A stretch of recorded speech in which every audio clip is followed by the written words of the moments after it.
Will you have a say in the final decision? How will that work? I won't make any suggestions at all. I will leave that up to Rick, Doug. I would love to have input from Chad Knaus and Steve. I think that Steve knows what makes this team work. Steve knows how I can be successful and how the individuals within the team can be successful. I think he'd be a good guy to sort of pick at, and I hope that Doug and Rick would include him in that conversation at times. I think it's important that Chad got a lot of influence because he knows how well the shop works together and what the culture is in the shop and how a particular guy may mesh in that environment. But I don't really want to have any influence on the choice. I think that those guys are the ones that can make the choice and have the most success with that decision. So I'll just kind of, it was Rick and upper management that decided to put me with Steve. I didn't know how that was going to work out. I didn't know much about Steve. I knew him and Jeff were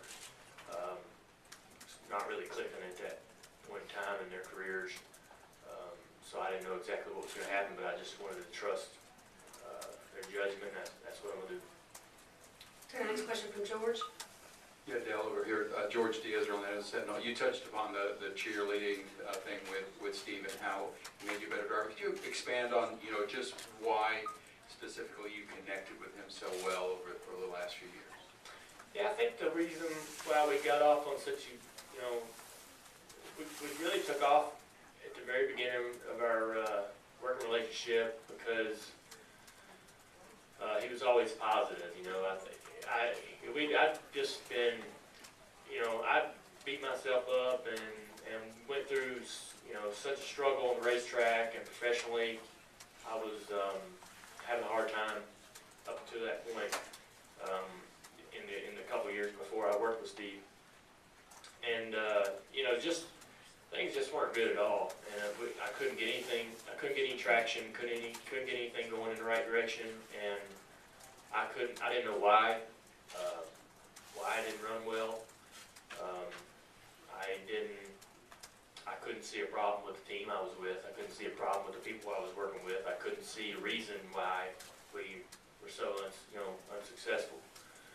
And when I went to work with Steve, he was just always real positive. We're going to get this, figured out. We're going to get it better. And when we did run well, he didn't ask me why we didn't run well. He said, we're going to figure out why the car didn't perform. We're going to give you a better car, and we're going to improve the body or build a new chassis, and we're going to do things that can help you drive and race like you want to.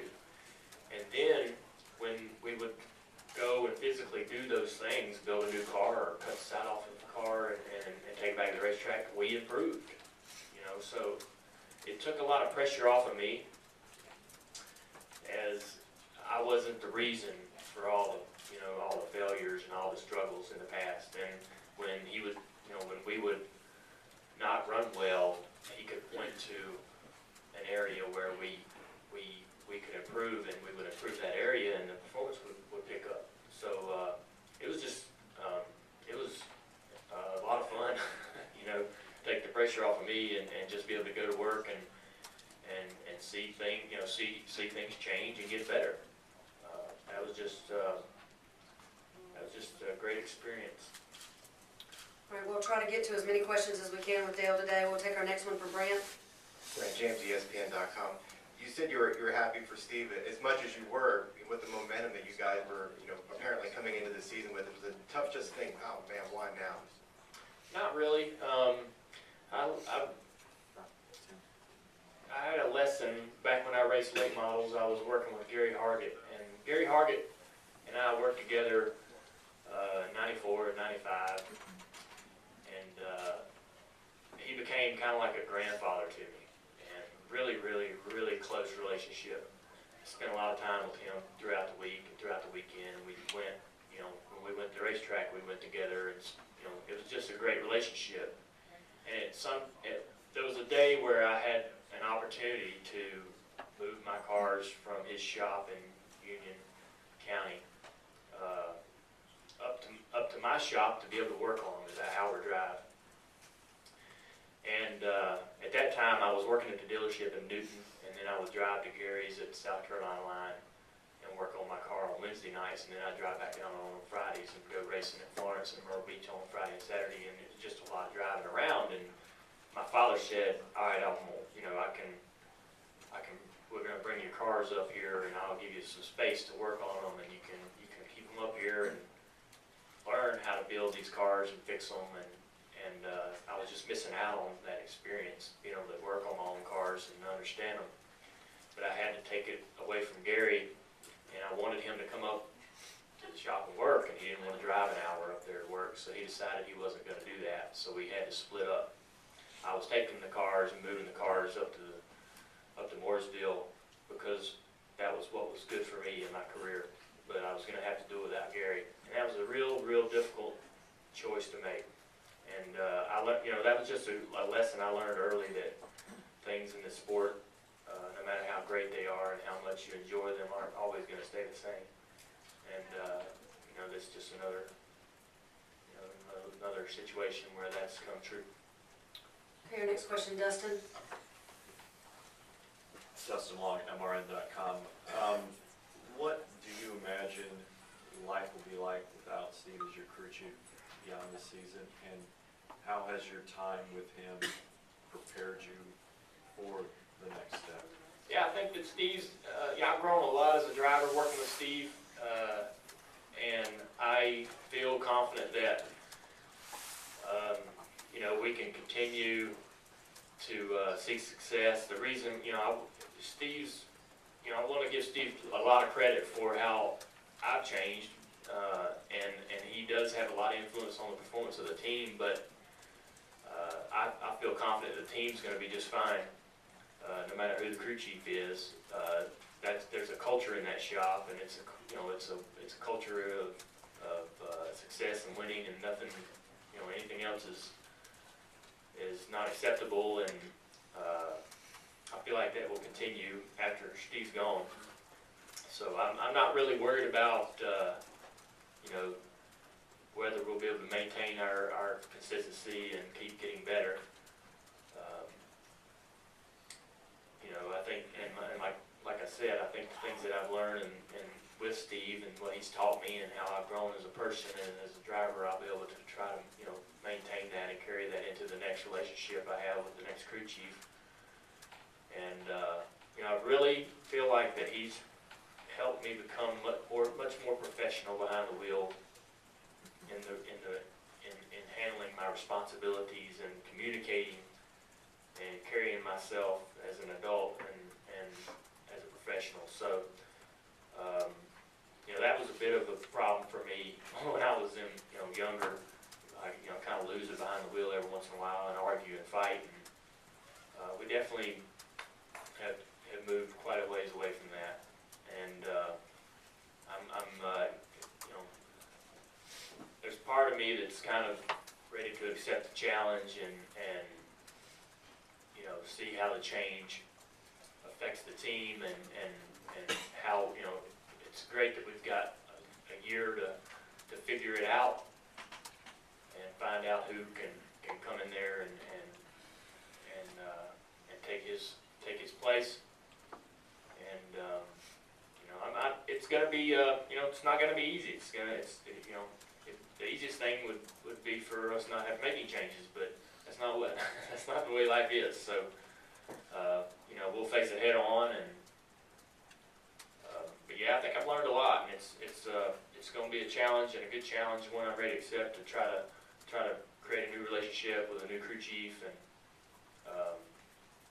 I'm sure that it's nothing to worry about. So he was like your college experience. You go to college. This was your 4 years. I suppose, yeah. Okay, guys, again, we're not going to be able to get to all the questions. We'll take the final two, Holly and Rick. Go ahead, Holly. Holly King, NASCAR.com. Dale, Steve kind of mentioned that this year is going to feel a little bit like this is my last chance to win the Daytona 500 and different things like that.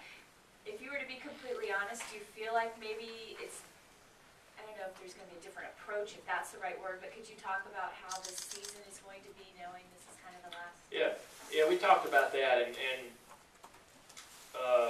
you know, your first reaction is to get really disappointed and go, man, you know,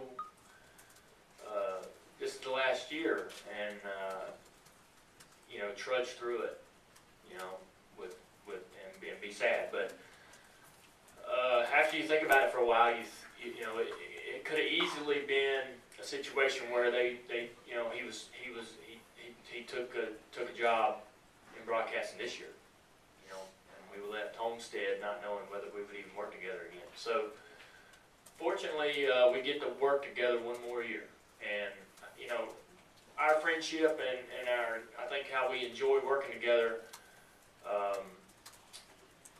it excites us that we have that opportunity, and we're enthused that we have the opportunity to go through this process for one more season, and that it wasn't cut shorter, and he gets to get it all out of his system, and you know, I get to enjoy working with him for another year, and I feel almost lucky in that regard that I get that opportunity to work with him for one more season. So he's not going to work for another driver, another team. He's, you know, so it's kind of his last hurrah, and hopefully he never has to come back to that job again, and you know, his broadcasting career takes him on into the rest of his life. But and I think it will. I think he's going to be fantastic. Okay, we'll take our final question from Rick. Go ahead. Rick Miller, Race Today. Dale, not just you, but any driver, I guess. I would assume your crew chief needs change throughout your career. I know you said you sort of need a Gary Hargett figure when you start, but what do you need a driver in the middle of your career and then in the latter part of your career? What's that? Could you? I don't quite understand the question. I'm saying your needs as a crew chief, I would assume, sort of evolve throughout your career. And you start out, you sort of need a Gary Hargett grandfather type figure, but I guess the middle part of your career, you need something else, and you need something else later on. Is that sort of the way you see it? I guess. I mean, you know, when I got hooked up with Steve, you know, we became pretty good buddies, and you know, he fit the role, and whatever it was that I needed at the time, he was perfect for that role, and I needed to get my confidence back. I needed to perform on the racetrack to be able to see that, and to be able to understand my capabilities and my potential again. And we were able to do that, and he was able to help me, you know, through that process. And you know, like I said, I'm not going to make any suggestions on who I think we should get in there to replace Steve. But you know, I'm ready to win races. I think the team's getting really close to being able to accomplish that. You know, the way we ran last year was an improvement on the past season, and the season, you know, 2012 was an improvement on 2011. I want to keep that going because we're getting really close. And you know, whoever that we bring in, and whatever decisions that Rick and everybody makes on that regard, I just hope they're, you know, ready to keep moving in that direction. And you know, I hope that we're able to maintain the integrity of the team, because I think all the guys that I got working with me are the best group in the garage.